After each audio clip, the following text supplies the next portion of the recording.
Inovação da América Latina, hoje no seu segundo dia aqui no Rio de Janeiro. E hoje vamos começar o nosso primeiro dia de conferência do Cities of Tomorrow, sob a curadoria de Sabrina Brito. Vem para cá, Sabrina.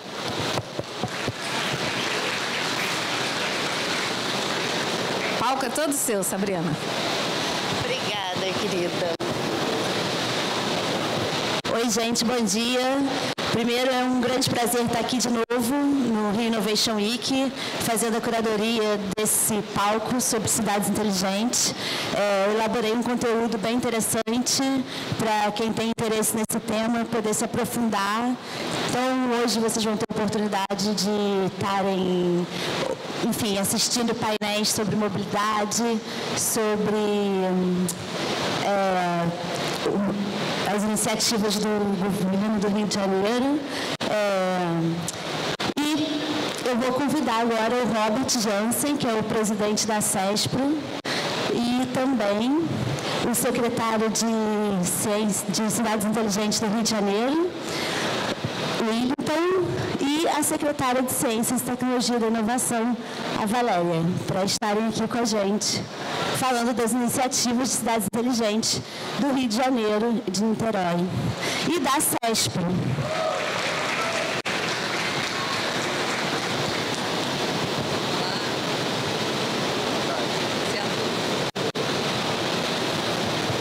E vou passar a palavra para o Robert.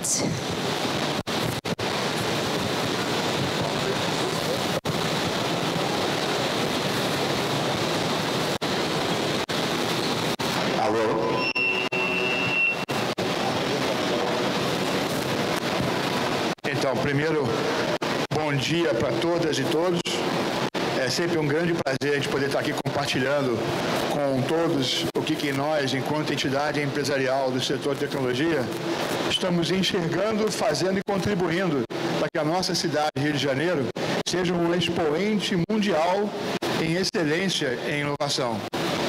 Eu vou fazer uma pequena apresentação do que é a CESP, para quem não conhece, e vou trazer aqui uma visão de um projeto que coloca o Rio de Janeiro, mais uma vez, dentro do holofote mundial em termos de excelência em inovação, empreendedorismo e tecnologia. Vou pedir para os meus colegas colocarem a apresentação. E aí, eu particularmente gosto de ficar em pé quando apresento, mas a CESP Rio de Janeiro, na realidade, ela também é em Niterói.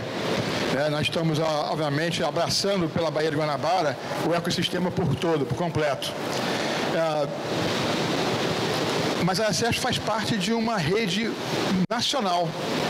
Nós temos uma nave-mãe em Brasília, que faz acompanhamento das pautas legislativas, e a gente cumpre o nosso mandato institucional de defender o setor, reforma tributária, desoneração de folha de pagamento, regulação de ar, regulação de cybersecurity. Nós temos toda uma representação em Brasília fazendo isso. E são 20 regionais, então a gente tem um alcance a nível nacional.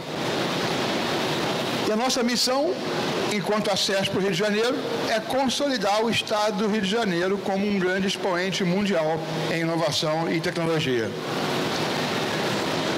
Quando a gente se enxerga, nós nos enxergamos como mais um dos protagonistas de vários outros protagonistas.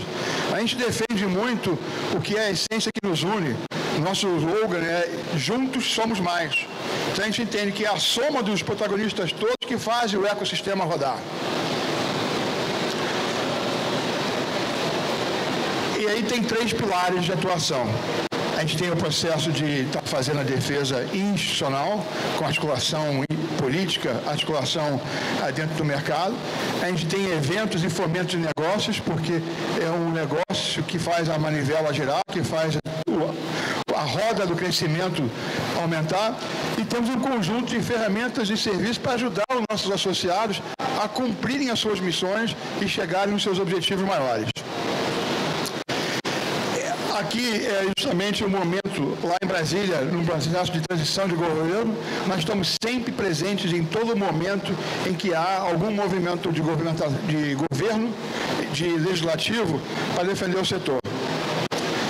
Eu não sei se vocês tiveram, início de março, nós trouxemos o AI Summit em Rio, justamente para poder colocar o Rio de Janeiro nesse contexto de inteligência artificial.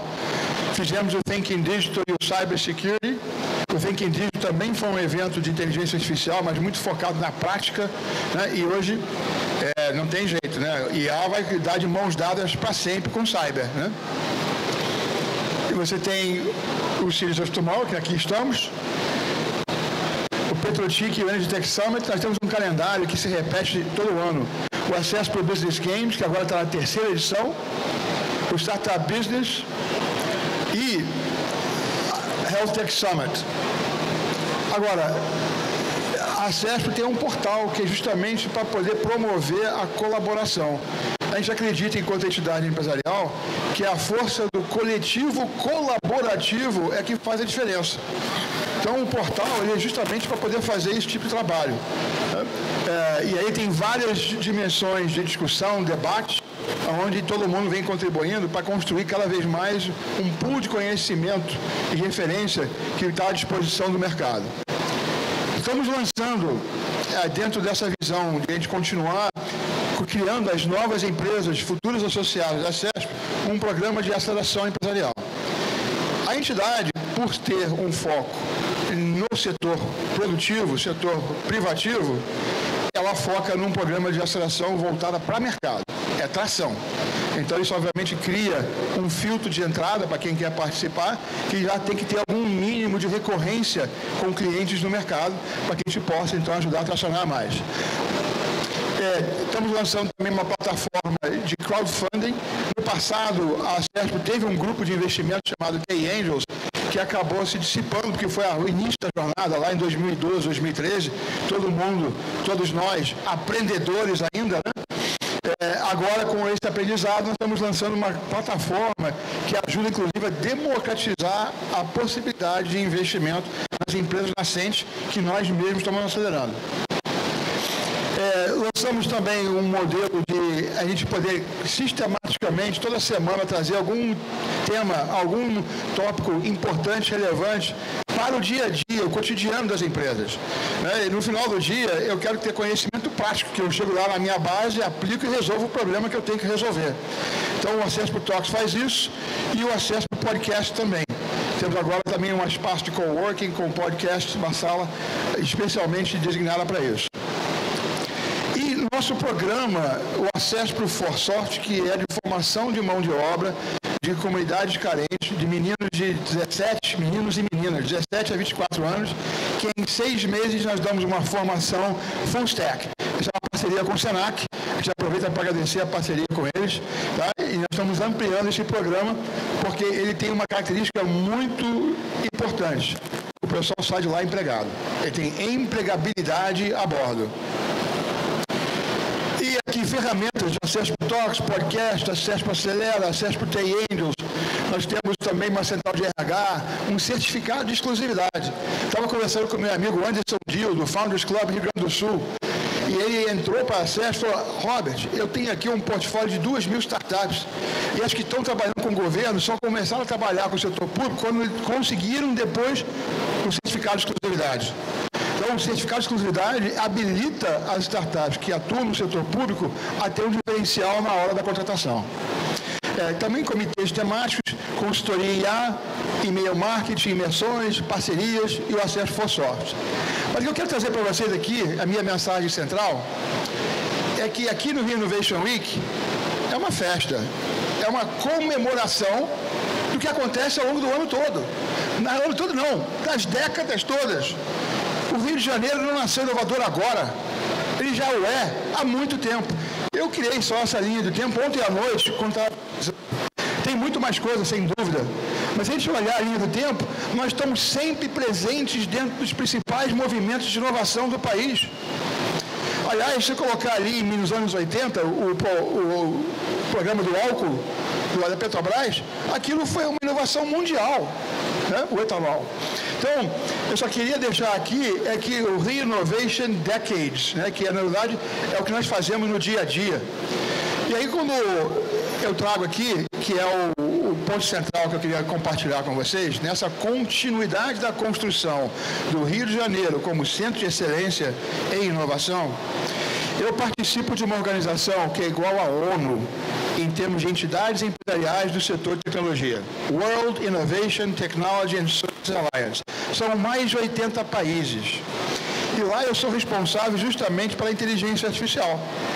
E estamos montando uma rede mundial de centros de excelência, um por continente, 6 continentes. Adivinha onde a gente quer colocar o da América do Sul?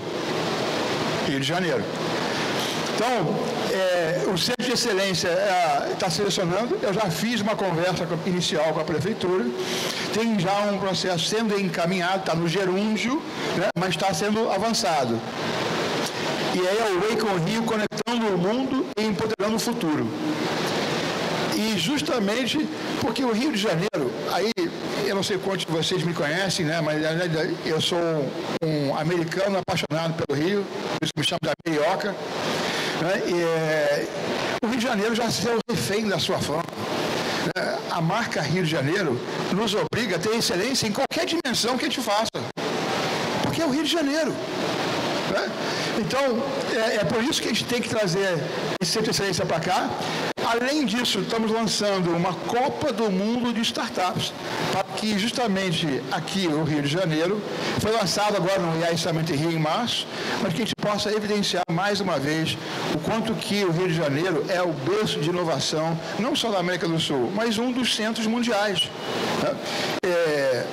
Eu passei 15 anos vendendo o Brasil tecnologicamente lá fora, de forma institucional. Comparando com a Índia, com a Argentina, com a Ucrânia, com a Rússia, com o México, com a Colômbia, Índia, Filipinas. E eu digo para vocês que dentro dessa visão macro da entrega de inovação, o Brasil, o brasileiro, em especial o carioca, não tem para ninguém. Nós temos algo que eu chamo de bate-pronto.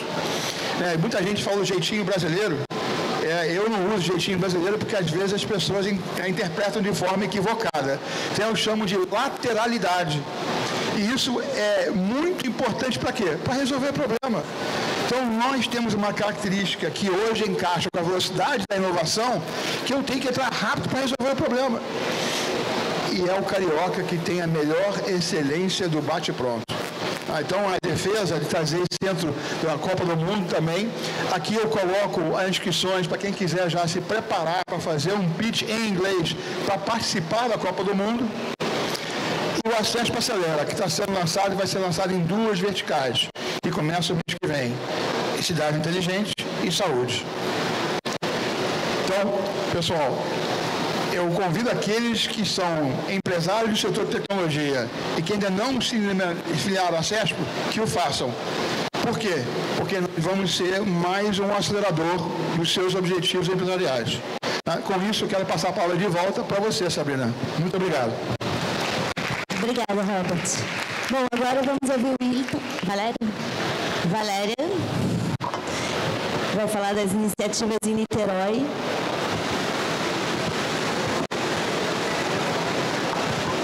Olá, gente. Bom dia a todos. Muito bom estar aqui com vocês. Agradeço muito o convite da CESP. Bom dia, meus companheiros de mesa. Eu fico muito feliz de estar principalmente nesse tema de cidades do amanhã. O que a gente espera, o que a gente pensa de uma cidade para o futuro. Às vezes a gente pensa, a cidade tem que ser tecnológica, né? Tecnologia para ajudar o cidadão, para dar qualidade de vida, para dar qualidade na gestão. Mas ela também tem que ter sustentabilidade, porque ela tem que manter os recursos perenes para gerações futuras. Ela tem que ter ciência, ela tem que ter conhecimento. Ela também tem que ser resiliente, porque temos que estar prontos para enfrentar os desafios que vêm por aí, né? Em especial que a gente tem visto muitos climáticos. E ela tem que ser uma cidade humana, ela tem que ser centrada no cidadão, não somente para ele, mas que ele participe dessa construção da cidade, né? A gente tem cerca de 50 e poucos % de pessoas vivendo em cidades no mundo e vamos ter cerca de 60% em 2030. E, apesar disso, cidades representam 3% da área. Em compensação, emitem 70%, 80% de emissões de carbono no mundo. As cidades são lugares de oportunidades, de recursos, mas também são lugares de muitos desafios, que a gente sabe. Mobilidade, habitação, e a gente tem uma série de desafios que todos juntos, com uma visão integrada, com uma visão colaborativa, todas as áreas têm que contribuir. E eu trouxe aqui um pouquinho do que a gente está fazendo em Niterói. Niterói é uma cidade, para quem não conhece, para quem não é daqui, nós estamos muito pertinho, 14 quilômetros para uma ponte, ou então através de uma barca num passeio bonito pela Baía de Guanabara, mas é uma cidade com cerca de 500 mil habitantes, mas tem 56% de sua área protegida. Isso significa que Niterói tem muito essa bandeira da sustentabilidade, tem essa preocupação. Mas também tem universidades de ponta, tem a própria Universidade Federal Fluminense, que em número de alunos é a maior do Brasil. Temos vários IDHs importantes. Ali eu coloquei algumas coisas, tem vários indicadores importantes. A gente está colocado em ranking de Connected Smart City em quinto lugar, geral, primeiro em governança, além de outros.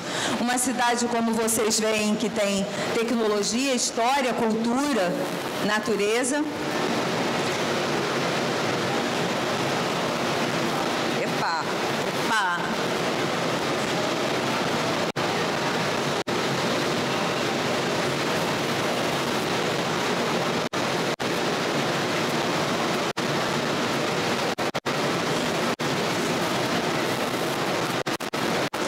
Uma cidade que a gente trabalha com planejamento. Estamos no coração da metrópole, muito perto do Rio, e a gente quer estar junto, quer estar em parceria sempre com a cidade do Rio de Janeiro. Aliás, Robert, estamos prontos também para dividir com o Rio de Janeiro a sede desses outros projetos. Então, da maneira que eu vejo, é uma coisa só abraçada pela Baía de Guanabara. Ok. E a gente trabalha, o nosso PPA foi colaborativo, foi feito com o apoio dos cidadãos. A gente trabalha sempre focado nos ODS, a gente trabalha com planos, temos planos diretores, temos planos temáticos, estratégias de governo digital, fizemos um manual de compras sustentáveis. Isso para vocês saberem que a gente tem o planejamento como um foco na gestão da cidade.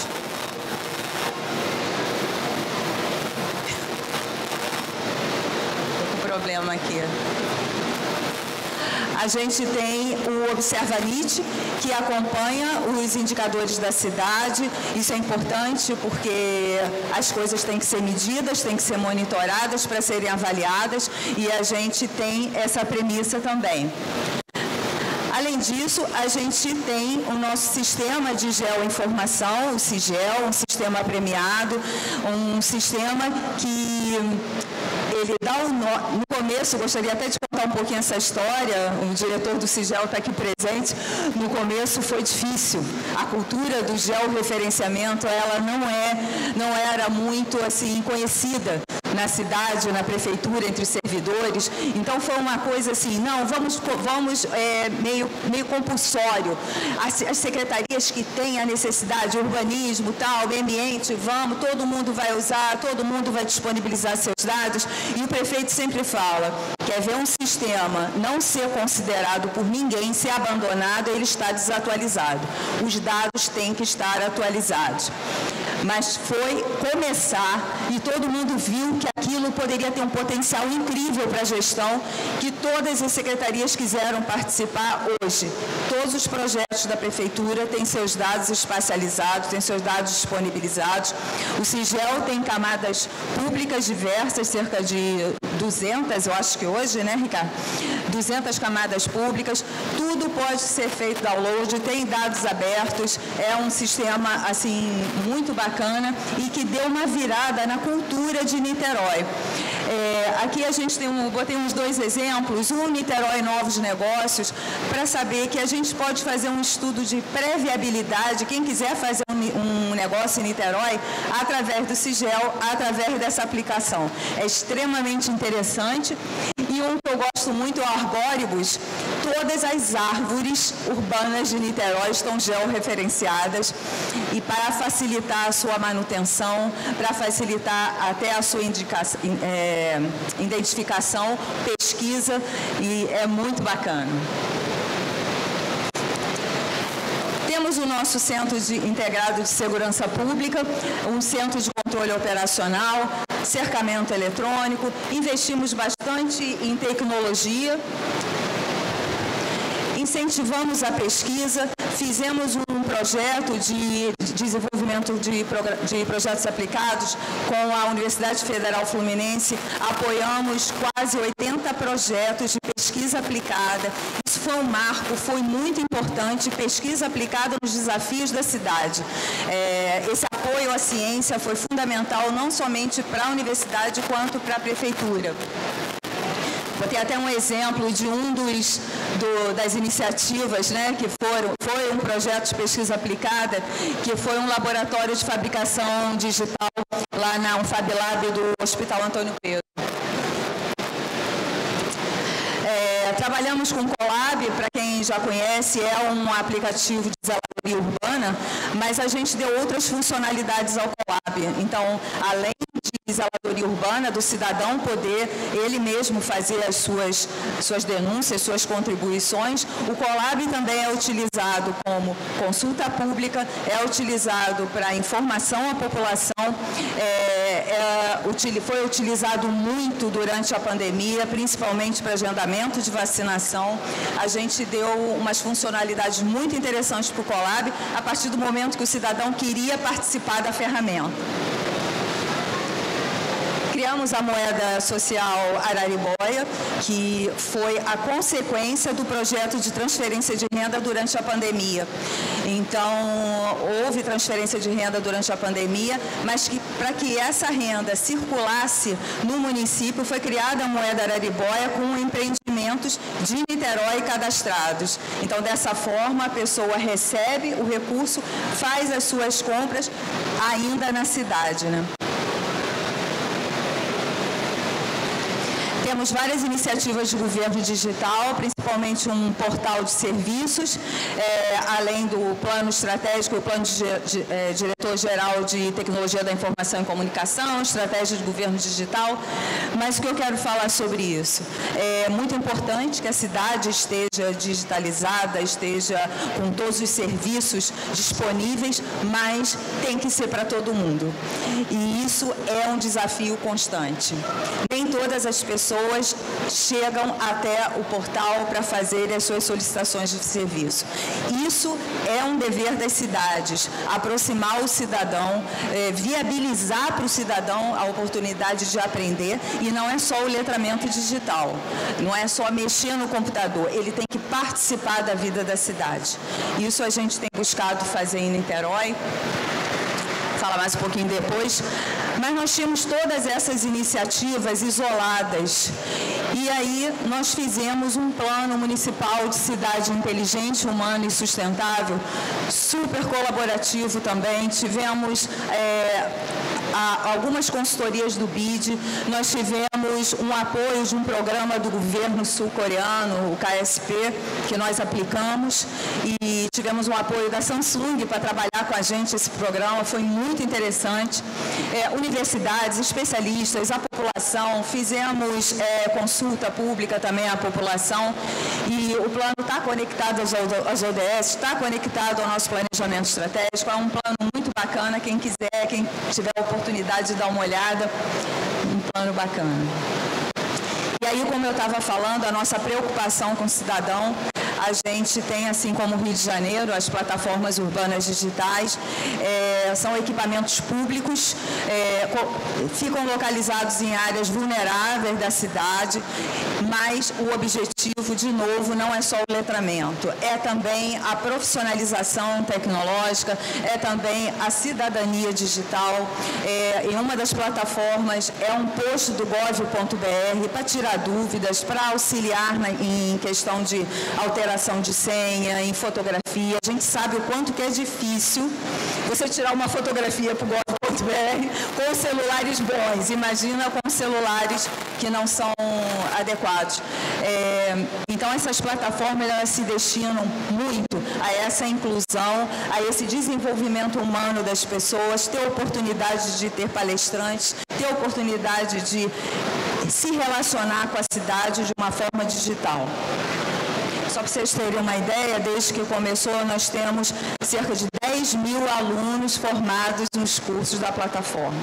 E não é só a informática básica, né? Tem drone, fotografia digital, tem uma série deles.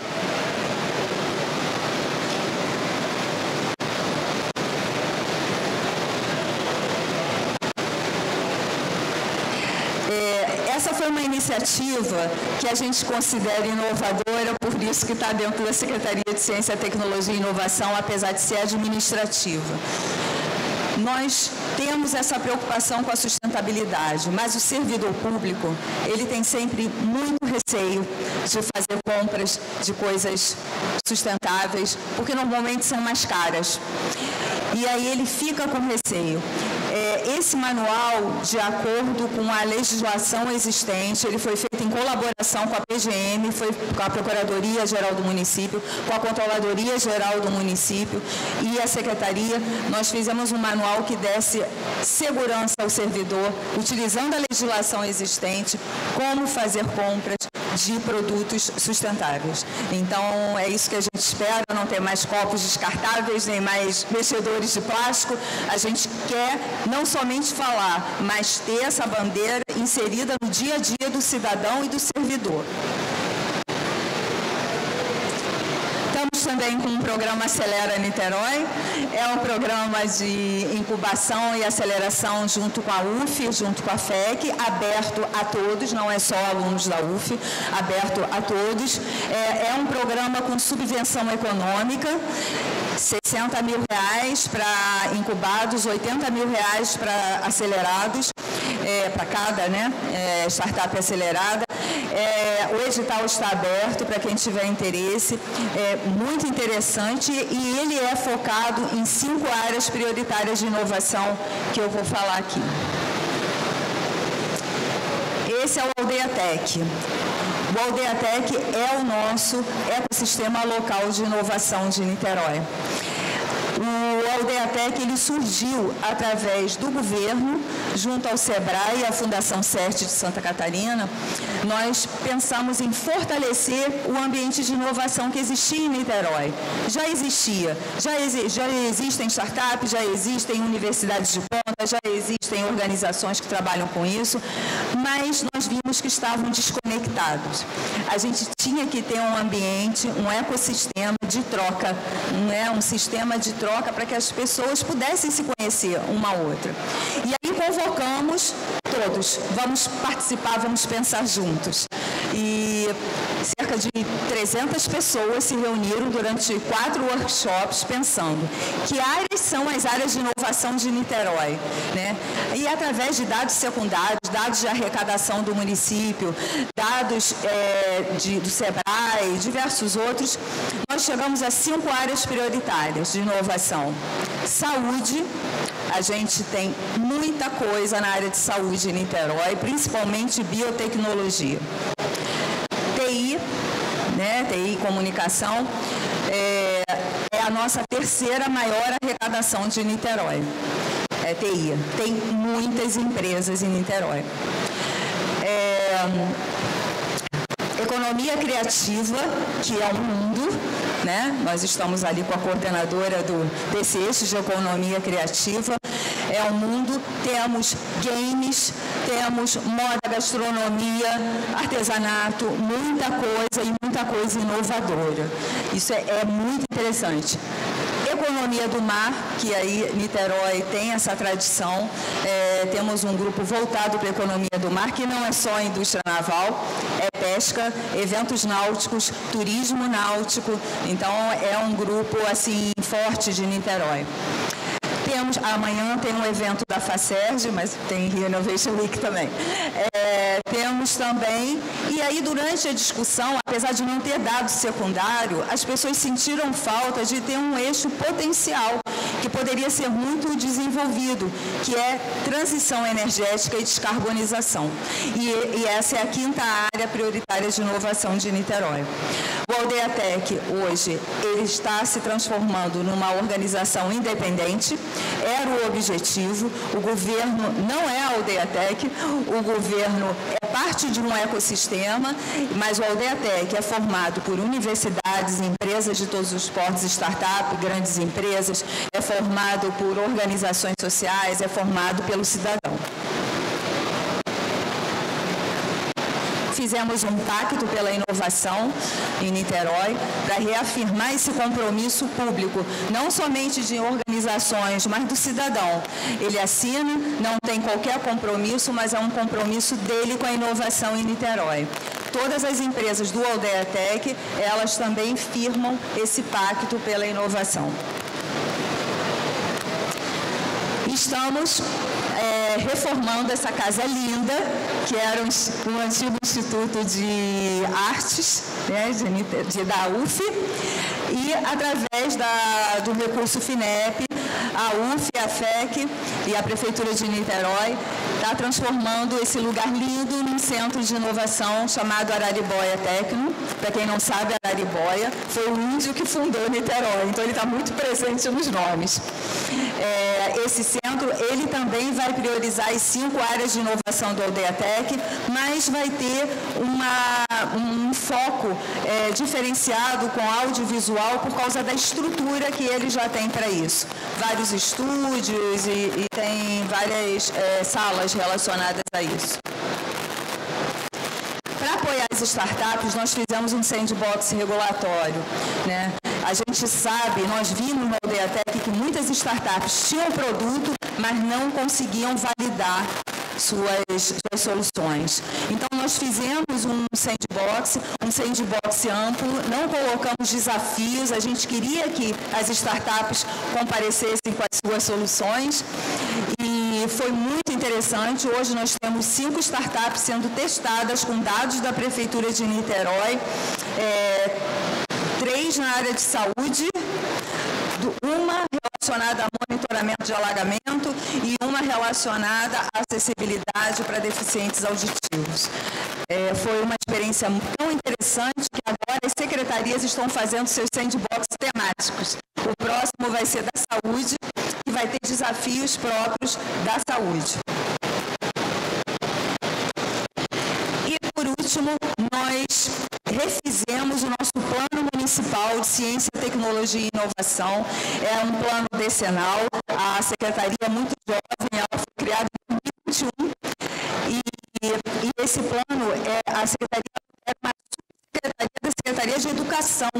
Então, o plano anterior, ele era muito voltado para a área de educação. Então, agora, o conselho, que também foi eleito, um novo conselho, que é muito participativo em Niterói, bem representativo, ele tocou toda a confecção desse plano, que está sendo agora apresentado ao prefeito para ir depois para a Câmara. Foi uma experiência muito interessante, muito diversa. A gente teve pessoas, cidadãos, universidades, todos presentes de novo, né, que a gente sempre procura fazer dessa forma. E é isso, gente. Muito obrigada. Niterói está à disposição de vocês, para quem quiser conhecer. Nós somos jovens na secretaria, mas a gente tem feito um trabalho assim colaborativo. Quem quiser estar junto, colaborar com a gente está pronto, tá? Obrigada. Obrigada, Valéria. Bom, gente, alguém gostaria de fazer alguma pergunta para a Valéria sobre a cidade de Niterói? Pode vir aqui.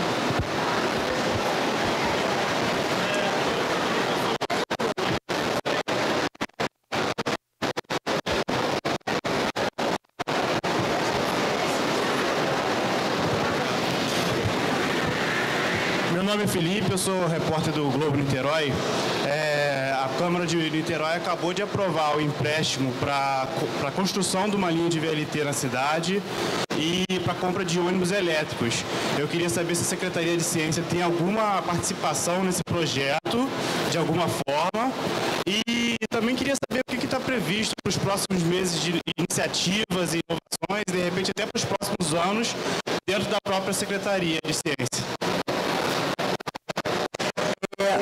Por acaso, o assunto não é da Secretaria especificamente, por acaso, como eu coordenei o Escritório de Gestão de Projetos até 2022, eu participei da confecção do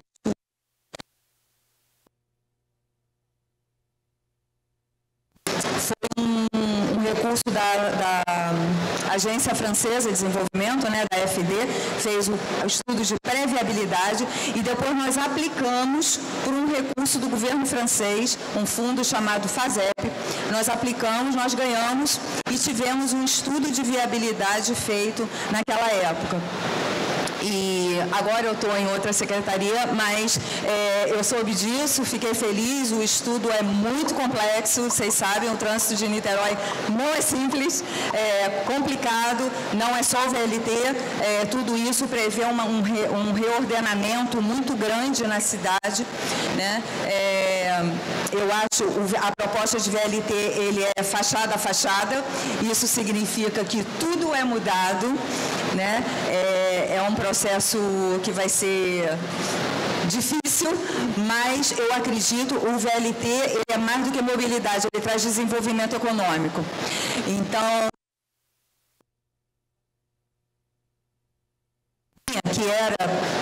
começou com Charitas, que é Zona Sul, né, até o centro, por causa da conexão com Catamarã.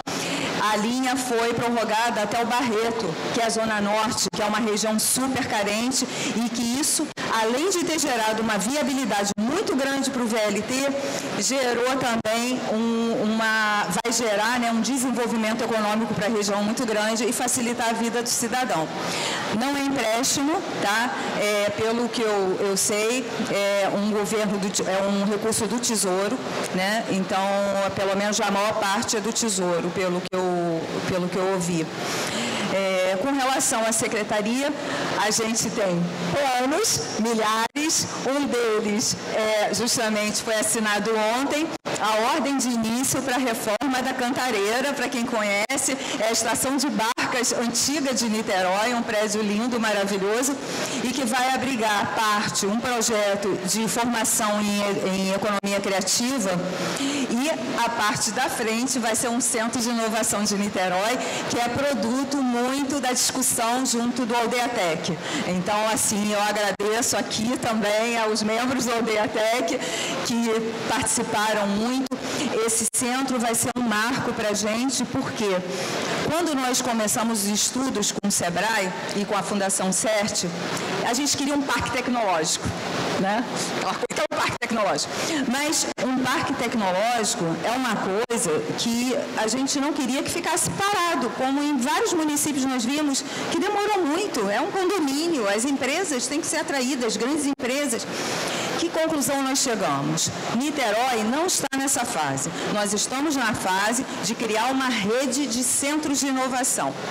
Públicos, privados, temáticos, gerais, é isso que a gente quer. Vários centros de inovação conectados e isso está começando. Nós já temos a Agir na UF, nós vamos ter o Araribóia Técnico, nós vamos ter esse da Cantareira, que é um marco para a gente, dentre vários outros que vão surgir com certeza. A gente vai reafirmar Niterói como uma cidade inovadora, que é isso que a gente é. Nós temos plenas condições, nós temos cérebros diversos na cidade, a gente participa, uma grande coisa que a gente tem feito também são parcerias, e isso tem nos ajudado muito, não só com a CESPRO, que agora nós temos a CESPRO em Niterói, que deu muita força para a gente, mas também outras redes, ANCIT, o Fórum, a Frente Nacional de Prefeitos, o Fórum Inova, e também agora, uma outra notícia, nós estamos fazendo parte de uma rede chamada Global Startup Cities. É uma rede internacional, é uma rede de cidades do mundo. Niterói é a única do Brasil e ainda a única da América Latina, né? Eu estou convido o Rio, tenho tido reuniões com outras capitais da América Latina para convidar para fazer parte dessa rede. Tem muitos europeus, asiáticos e falta a América Latina. Mas nós vamos abrigar o Unique Summit, que é o evento do Global Startup Cities no ano que vem. Em 2025 vai ser em Niterói. E em 2024, novembro, vai ser em Cape Town. Então, eu acho que todas essas redes, que não é só evento, né? Nós temos projetos conjuntos, estamos fazendo um projeto de soft landing com eles, né?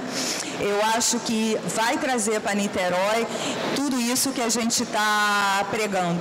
É um desenvolvimento da inovação de forma colaborativa. É isso que a gente quer, diverso, incluindo todo mundo. É isso que a gente quer. Obrigada, Valéria. Bom, pessoal, agora vamos ouvir o Wilton Feitosa, que é o secretário de Cidades Inteligentes do Rio de Janeiro. Você pode fazer depois dele, porque o nosso tempo está curto, mas depois eu te chamo. Obrigado, Sabrina. Muito bom dia a vocês, em especial aqui meus colegas do painel. Eu confesso que eu estava ansioso para ver e ouvir também as notícias que o Robert tem trazido para a gente, que sempre geram grandes oportunidades, e como niteroense também conhecer um pouco mais das práticas de Niterói com relação à cidade inteligente. E é uma honra estar aqui, agradeço muito o convite. Acho que a gente vai ter também um outro evento em Niterói no final do ano, de Blue Economy. Nossos colegas aqui em Brasília estão aqui presentes, o Edu e o Beto, vindo lá de Curitiba para prestigiar esse painel. Obrigado por vocês. Tem uma colega também da Finlândia que veio presenciar, né, aqui, que é a Marcela. E queria agradecer muito a presença de todos vocês e falar um pouco do Rio. Pegando carona no que eles já nos trouxeram, é bacana porque a gente começa a entender como é que isso tem sempre uma interligação, né? Falar de cidade inteligente ou atuar como cidade inteligente do Rio tem impacto em Niterói, o que Niterói faz também tem impacto no Rio, são cidades muito próximas, são cidades relevantes para o nosso estado, e eu acho que o que a gente tem evoluído aí bastante em conjunto, né? Cada vez mais em ações consorciadas, quem sabe a gente consiga fazer muita coisa juntos, Valéria. Acho que é um momento oportuno para isso. E entender como é que a gente trabalha no Rio de Janeiro, entender um pouquinho também o histórico da construção de cidades inteligentes, né? O Robert trouxe aqui um exemplo maravilhoso do Rio pensado como cidade inteligente, né? Há mais de um século atrás, e a gente vem estudando isso há muito tempo. Entende aí que havia inicialmente um conceito muito tecnicista da escola americana, né? Um conceito muito mais humanizado na escola europeia. A escola asiática traz aí um conceito com um pouco mais de disciplina em planejamento e governança. A escola escandinava, né? Um olhar muito próximo da europeia, mas acho que um pouco mais ainda humanizado, né? Então a gente pensa no Rio e fala assim, como é que a gente quer atuar no Rio, né? A gente aprende um pouco com todas essas e, de fato, a gente quer ter um Rio aí centrado nas pessoas, com políticas e ações voltadas para as pessoas. E inspirando e facilitando soluções que possam promover, né, a qualidade de vida das pessoas conectadas com o Rio. A gente tem uma gama enorme de pessoas que moram em Niterói, trabalham no Rio, diariamente um número enorme de turistas visitando, a gente tem aí grandes eventos. Então, como é que a gente trata isso, trazendo soluções para que essas pessoas possam ter cada vez mais qualidade de vida? Esse é o nosso desafio principal. Então, eu trago 5 temas aqui que a gente pode trabalhar como inspiradores para outras cidades e até mesmo para a gente, como sempre uma prática de melhoria. Então, o Centro de Operações é uma referência. O Centro de Operações Rio, ele traz aqui uma política muito precisa, muito refinada, é referência para o Brasil. Tem uma prática recomendada em parceria com a BNT, onde ali a gente trabalha algumas soluções para a implantação do centro de operações em outras cidades. É o primeiro passo para se transformar numa norma nacional, numa norma BNT. Então, o centro de operações já publicou essa prática recomendada em parceria com a BNT. Tem algumas outras parcerias que são muito interessantes, como, por exemplo, com o Waze, foi a primeira cidade no mundo a estabelecer parceria com o Waze e ajudou o desenvolvimento do aplicativo. Tem uma parceria junto da Prefeitura com outras organizações, secretarias da Prefeitura com a NASA, também é a única cidade no mundo que tem uma parceria com a NASA e faz um trabalho de monitoramento e prevenção de desastres, principalmente na questão de escorregamento de terra, né, de encostas. E a gente entende que o modelo do centro de operações, esse modelo multissetorial, multiagência, ele é um modelo muito característico, muito peculiar. Poucas cidades no mundo têm um modelo de operação como o Centro de Operações Rio. É muito comum a gente encontrar centros de operações com foco, né? Foco em segurança pública, foco em mobilidade, foco em piscinões. Tem o Centro de Operações em Barcelona só para controlar os piscinões de Barcelona. E o Centro de Operações Rio criou um modelo multissetorial, um modelo integrado, e ele olha a dinâmica da cidade como um todo. Então, esse modelo, né, de multissetor é uma referência, é uma escola para poder levar para outras cidades. Fiquei muito feliz com a proposta do Jansen, né, de trazer esse evento da Vitsa para cá, com o Centro de Inteligência Artificial. Acho interessante destacar que o Centro de Operações Rio tem implantado inteligência artificial em seus protocolos, não só nas câmeras, mas em seus protocolos. E a gente agora conseguiu um recurso do BNDES, um financiamento do BNDES, para implementar ainda mais inteligência artificial. Acho que a gente pode conversar muito a respeito disso, Jansen. O monitoramento em tempo real também é uma ação muito característica do Centro de Operações, e a gente oferece isso como uma escola também de aprendizado que a gente pode compartilhar com outras cidades. E a gestão de grandes eventos. Acho difícil ter uma cidade no mundo que possa pegar os últimos 15 anos e tratar todos os grandes eventos que foram realizados, como o Rio de Janeiro. E a gente fala também de eventos recorrentes como o Carnaval, como o Réveillon, que são gigantescos. Então, a gestão desses grandes eventos só é possível porque ela começa no Centro de Operações. Todas as reuniões de planejamento desses grandes eventos acontecem no Centro de Operações Rio. Então, é também uma escola de organização de eventos e que, de alguma forma, se isso impacta na dinâmica da cidade, é de responsabilidade do Centro de Operações acompanhar e até mesmo ajudar na sua realização. Então, a gente tem aqui também um outro pilar, que seria o Rio mais sustentável. A exemplo de Niterói, a gente tem uma preocupação muito grande com isso, né? Numa dimensão mais ampla de uma governança e desenvolvimento de cidades.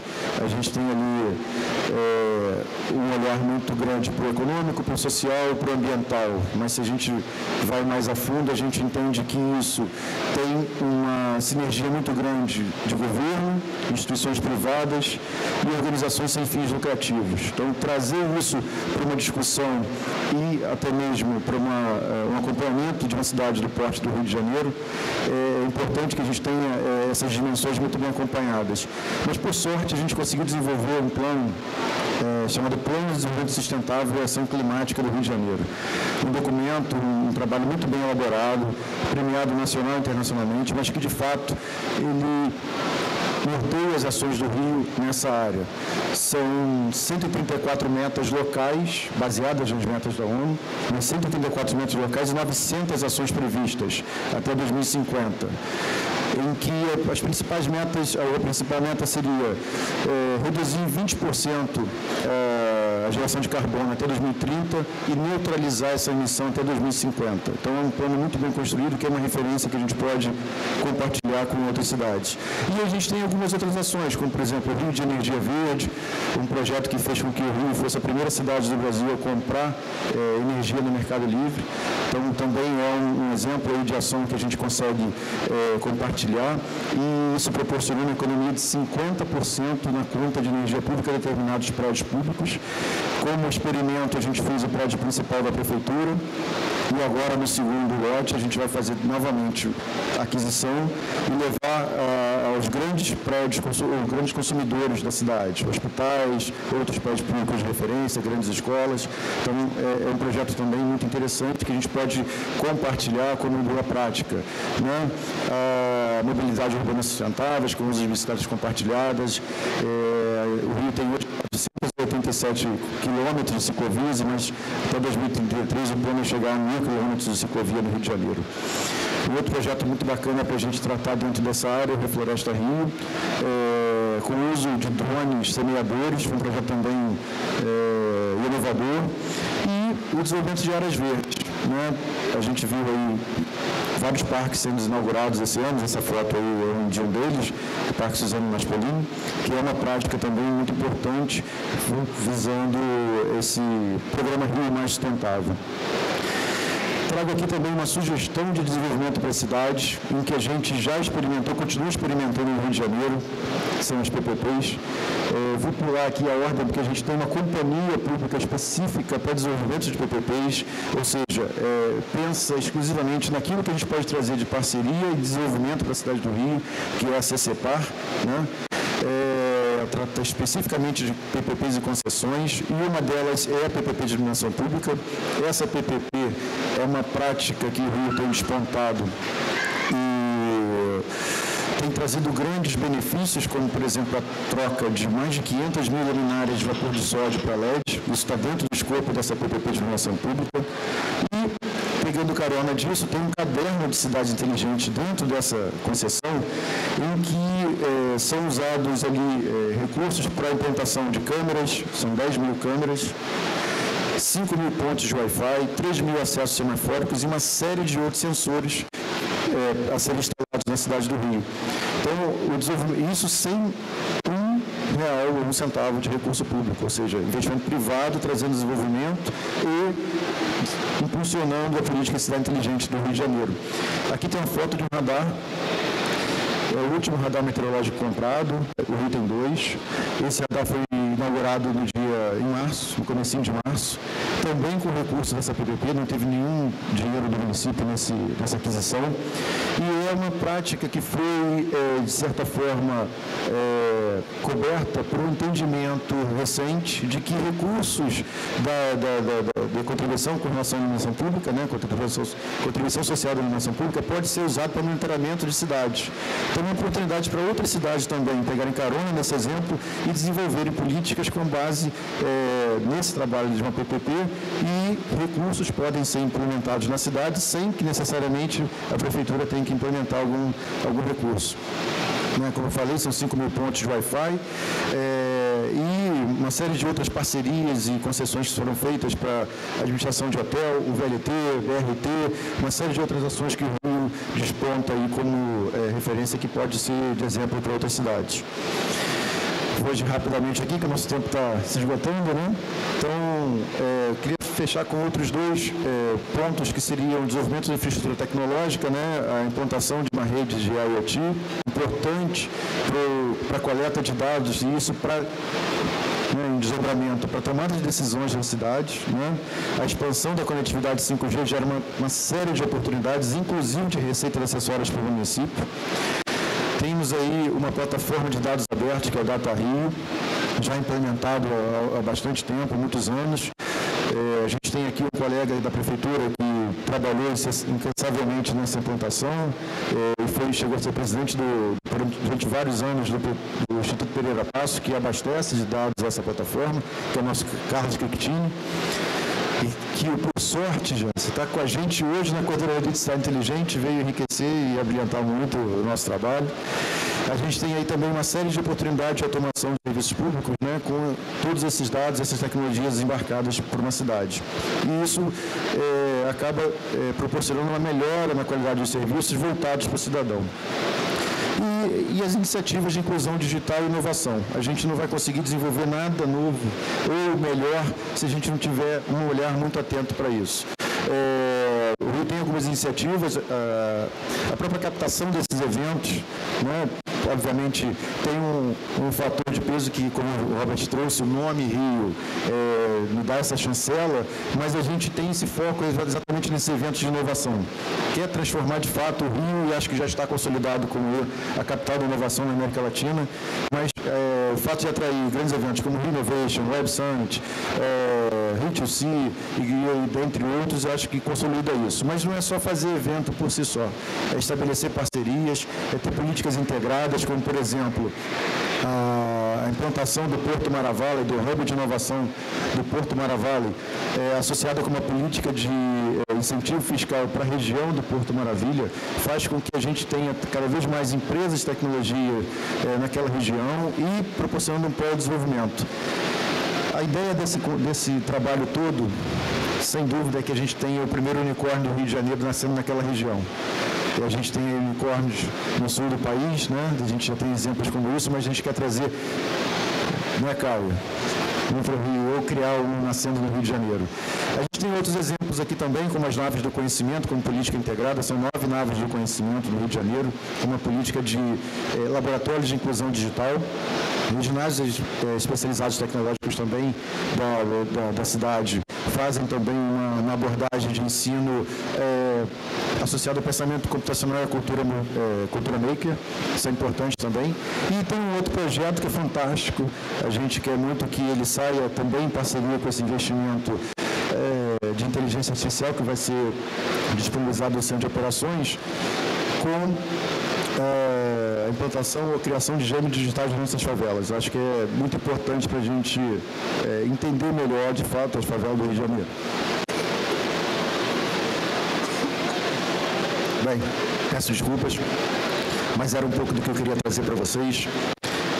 Fico à disposição para novas perguntas, assim que acabar aqui nosso painel, também quiserem me contatar. Vai ser um prazer conversar com todos vocês e, novamente, muito obrigado. E foi um prazer compartilhar esse painel com vocês. Obrigado. Obrigada, Ailton. Bom, gente, nosso tempo esgotou, mas se alguém quiser fazer alguma pergunta, pode fazer daqui a pouco, quando a gente encerrar, porque vai começar outro. O Williton e a Valéria e o Robert, né, estão à disposição para falar com quem tiver dúvidas.